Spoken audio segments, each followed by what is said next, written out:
Hi friends, Denise from Salvaged Inspirations, and thanks so much for joining me today. Have you ever wondered how to give an object a faux metal look? Today I'm sharing how to turn this wood tray into a rustic iron tray by using these two easy to use patina products. So just let me get set up and I'll be right back. Let's start. Here's the fun part.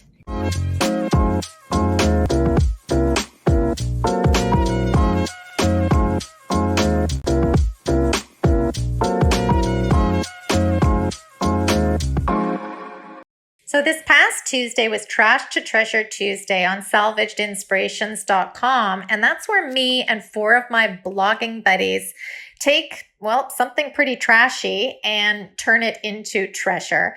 So I found this wood tray and I magically turned it into an iron tray using this easy paint technique. This faux metal patina is really easy to do when you have the right products. So here's how it all came together. I removed the tray from the floor of my sanding room where it's been for I don't know how many months and gave it a really good cleaning with white lightning, which is a TSP substitute. And here's a quick tip for cleaning. Just as I do with my furniture, I like using a spray bottle to spray whatever furniture piece or object I'm working with and then wipe it down with a large sponge. It's so much easier than actually using a bucket or a rag. It just makes things so much easier. So for this 32-ounce spray bottle, I add 1 tablespoon of white lightning or TSP to the bottle of water, and then I just mix. It's super easy because I don't need to remix with every new project. This spray bottle just stays in the corner of my room. And whenever I need it to clean furniture, I pick it up and it's there to spray and clean down. So I just keep using it until it's all gone. And then I mix up a new batch. Using white lightning or TSP is very cost effective because you use very little for, like I mentioned, the 32 ounces of water in this spray bottle. So this one little jar will last a long, long time. So once the tray was all clean and dry, for the base color, I chose a light gray, which is this manatee gray chalk mineral paint by Dixie Belle. And I just painted 1 quick coat all over the tray. Here's a quick tip to speed up dry time, regardless of what project you're working on. I like using a blow dryer or a heat gun. I actually learned this little trick when I was teaching at the Ontario, California Redesign with Prima and Dixie Belle conference back in 2019. We had limited time for each class, so heat guns were provided for faster dry time. And the trick is to keep the hot air moving. If you hold it in one spot for too long, it could bubble or peel your paint. But if you move the heat over your project, it really speeds up dry time dramatically. So if you're ever in a rush to get a project done, heat gun or hair blower will do the trick.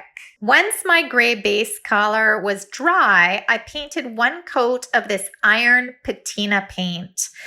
This iron patina paint works hand in hand with the iron patina spray, which I'll be sharing a little later in this video. But it's so easy to create fabulous metal patinas. I use a crisscross motion with this inexpensive chip brush to create a little texture. And the chip brushes are amazing for adding texture by using a crisscross stroke or dabbing the bristles up and down. And then again, I used my heat gun and dried the first coat of iron patina paint 100%. Then using the same chip brush, I painted a second coat of iron patina paint.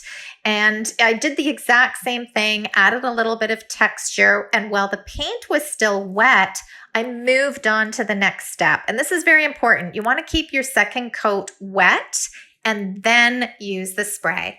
So here's the green patina spray I mentioned earlier in this video. It also comes in a blue patina spray, and I'll link both down below so you can go check it out. This goes hand in hand with the patina paint, as I mentioned. And while your patina paint is still wet on your project, you just spray this on. You can spray as much or as little as you like. And this spray activates the patina rusting process. So once it's sprayed, all you have to do is wait between 2 and 6 hours and let the magic happen. Now, after I sprayed this patina spray, I actually took my brush and brushed it on the bottom of this tray, and I didn't like the way it all came out. I'll be honest, it was a little too rustic for me. I liked where it was sprayed and I got these little blotches of rust, but I didn't like the whole entire bottom of the tray looking like it was rusted, and especially these brush strokes. That's not the look that I was after. So after 6 hours, the rest, the sides looked fabulous. And then the bottom of the tray, a little too harsh for my liking. So I took some of the patina paint and I just glided it over the areas that I thought was a little too much, just to tone it down a little bit. And that's all there is to it. To change anything wood into something that looks like metal, check out this corner of the tray. It even looks like it was welded on the side. To me, it looks so authentic. And I was making this tray for my outdoor gazebo dining area, so the rustic look is perfect. I went ahead and I styled it for fall, and here's how it all came together. Again, here's the before, and here's the after. And for all of you who are wondering how my greenery looks towards the end of the season, here's how the grapevines grow over the gazebo. It creates quite a little oasis under here, and I'm so happy to have my meals out here and just to come out and relax. It's quite lovely. So I hope you enjoyed this transformation, this wood tray into an iron tray, and it's given you some ideas for you to use this faux patina technique on something of yours. If so, feel free to give it a like.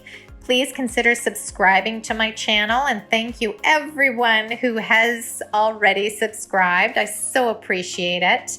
Also, feel free to visit me over at salvagedinspirations.com and subscribe to my email list, where I have so many furniture DIYs to help you out with your furniture painting business. Until next time, have a great day, and I'll see you again soon. Bye, guys.